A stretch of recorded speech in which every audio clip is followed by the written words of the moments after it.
सच Sahib channel में आपका हार्दिक अभिनंदन और वंदन है। प्रिय जिज्ञासु मित्रों, आज हम अपने इस वीडियो में चर्चा करेंगे। हमारे यहाँ एक पारखी बाबा हैं।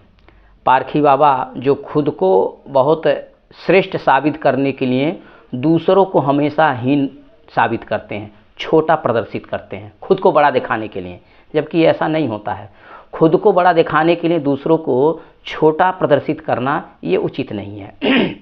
अब उनका मैंने कई वीडियो देखा तो उन्होंने कहा, जैसे कहे हैं कि खुदा बड़ा या मोदी, खुदा बड़ा या मोदी। फिर कह रहे हैं अगर खुदा बड़े होते तो बाबरी मस्जिद जो ढही नहीं होती, बाबरी मस्जिद को बचा लिए होते।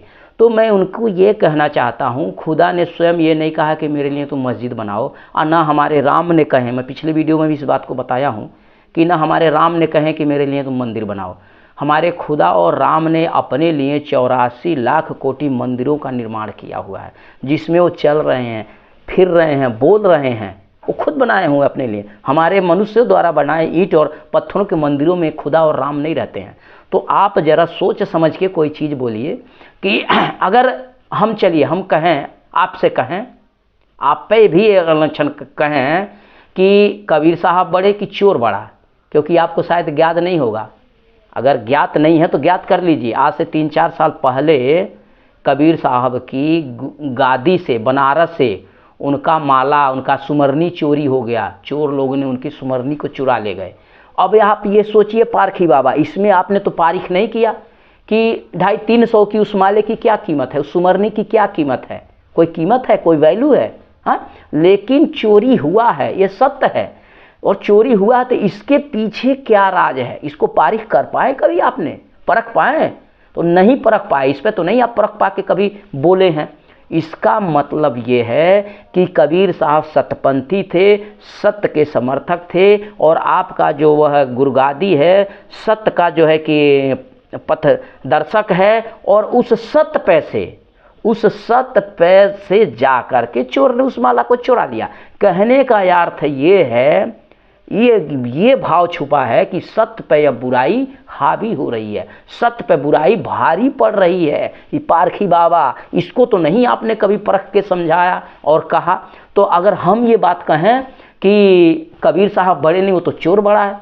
अगर कबीर साहब बड़े होते तो अपने जो है कि सुमरनी को बचा लिए होते, तो कैसा लगेगा आपको? आपने और कई जगह बातें कही है, जैसे रामायण के कई दोहा पे उन्होंने एक दोहा पे आपने कहा है, जे वर्णाधम तेली कुमारा स्वापच किरात कोल कलवारा। यानी इन जातियों को इन्होंने स्पष्ट जो है कि गलत कहा है, नीच कहा है, इन पे मुकदमा होना चाहिए। तो कबीर साहब ने भी तो एक जगह अपने साखी में कहा है कि नारी छाई पड़त अंध होत भुजंग, आ कबीर उसकी क्या गति जो नित नारी के संग। अब यह बताइए, यह शब्द क्या कह रही है? यहाँ तो टोटल उन्होंने नारी शब्द की जो है कि टोटल जो है कि अपमान किया है, बेइज्जती किया है। जबकि यहाँ नारी से ही नर की खान है, नारी से सृष्टि की उत्पत्ति है, और उनको, उस नारी को यहाँ पे इस भाव से देखा जाता है। और ब्रह्म की महत्ता बता रहे क्या?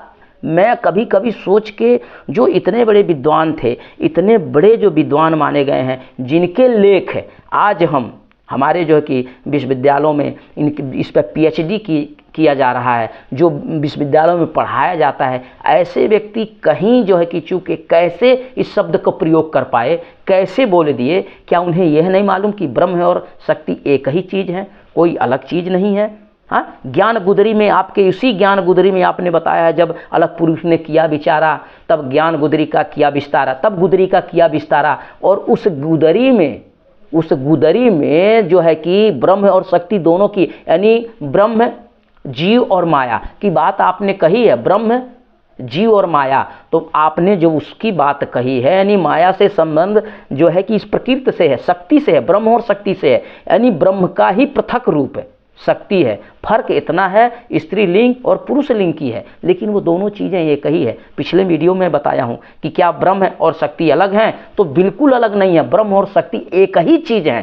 फर्क इतना है कि वहाँ लिंग की फर्क है, वो स्त्रीलिंग है, ये पुरुष लिंग है, लेकिन वह दोनों चीज़ें एक ही है। तो इस बात को आप लोग ज़रा सोचिए, समझिए, और सोच समझ के कोई भी बातें को बोलिए, कहिए। आप अपना ज्ञान बताइए लोगों को, जो है कि अपने ज्ञान का प्रचार करिए, लेकिन आप दूसरों को जो है कि हीन नहीं साबित कर सकते हैं, जो है कि दूसरों का जो है कि छोटा प्रदर्शित नहीं कर सकते हैं। तो पारखी बाबा को शायद अगर मेरी वीडियो से आपको अगर ठेस पहुंचता हो तो क्षमा करेंगे पारखी बाबा, मैं आपसे क्षमा प्रार्थी हूं, लेकिन इस बात को समझिए, ज़रा विचार करिए कि ये शब्द क्या कह रहे हैं। सत साहिब निरंकार।